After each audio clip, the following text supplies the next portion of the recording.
Good afternoon. I am Scott Hara, Director of Digital Content at UMHS, and today we are speaking with class of 2012 graduate Dr. Rahul Gosain.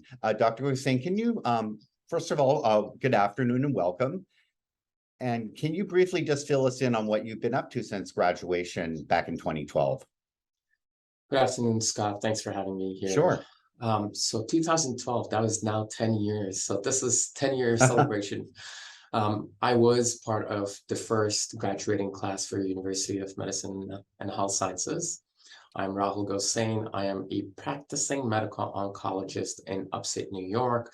I recently took a position with the University of Rochester, Wilmot Cancer Institute, as their medical director for their Webster location and all regional infusion sites, which includes 14 satellite community clinics.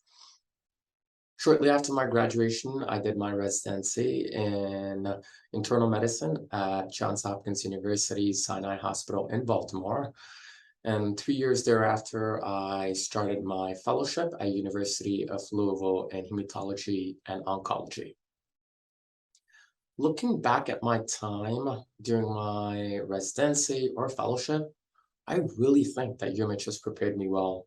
That was because I was able to do all my clinical rotations at approved sites, and that gave me a breadth of experience like any other U.S. medical graduate would go through. So the training was rigorous. The medical education that was provided was very apt for what I was looking for, and all the credit goes to the team behind the scenes at UMHS for getting me where I am today. Okay, awesome. And what are some of the things that you like most about working in your field? You're in oncology and hematology, correct? That is correct, yes. Yeah. What are some of the new promising treatments for cancer that you're aware of or want to share with our audience? Yeah, so the big thing in medical oncology ends up being how fast this field is moving.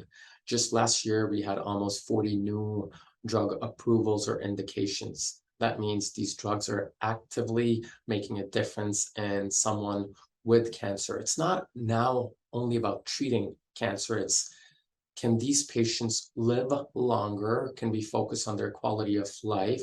So the idea here ends up being, can we address these patients as a whole rather than just deal with this notion of cancer? Right. So the treatments have made a world of a difference. Patients are living longer. We have more cancer survivors now than ever before, and that is because of all the treatment changes in this field. Okay. Okay, great. And what didn't you at one time, I know that you created some sort of an app. Can you tell us a little bit about that? Yeah, so that was a collaboration with my brother, who's also a practicing medical oncologist. Wow. And the goal always has been, can we do better with educating medical students or residents or practicing physicians? And those were static mnemonic apps where you could just access and use them as study tools. And around the similar line, now we operate a Twitter handle called Oncology Brothers, Onc Brothers. That is, of course, with my brother and I, with the idea saying, can we keep our community medical oncologists informed with everything that's changing in the field of oncology and hematology? Wow, that's amazing. And your brother's also an oncologist? Yeah, he's also a practicing hematologist, medical oncologist who graduated from Caribbean Med School. Oh, wow. What's his name? Rahul Gosain. Oh, okay. Very similar to yours. Okay, Yeah. excellent.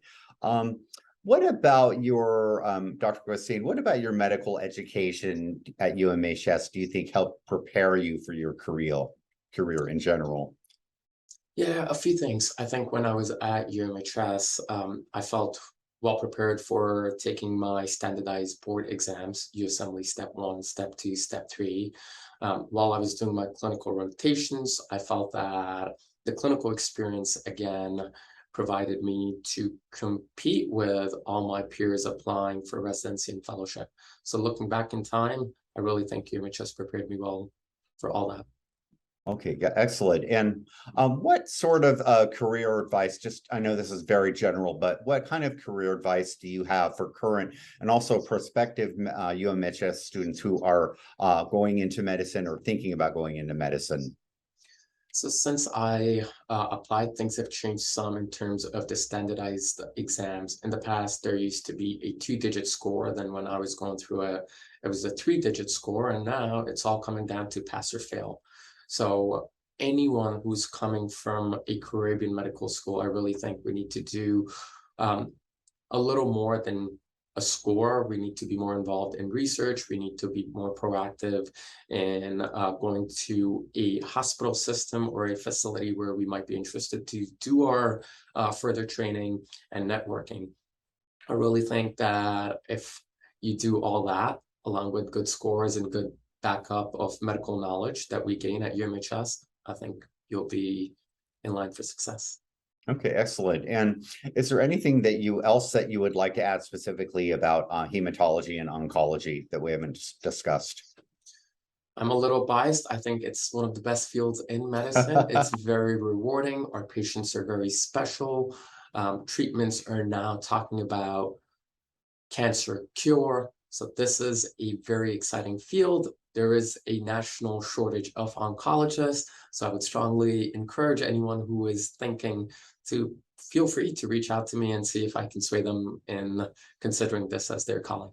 Okay, definitely. So you would be open to current and prospective students contacting you if they had any questions about your specialty or any tips that you could give? Absolutely. I would be more than happy to.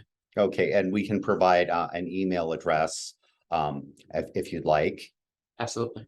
Okay, and is there anything else that you want to add that we haven't covered? No, I think that would be it. Okay, great. All right. Well, Dr. Gosain, I thank you so much for your time. I think that you've been very helpful and inspiring to current and prospective students that want to go into oncology and hematology. And thanks again for speaking with us, and have a great day, okay? You too. Thank you, Scott. Okay, thank you. Take care.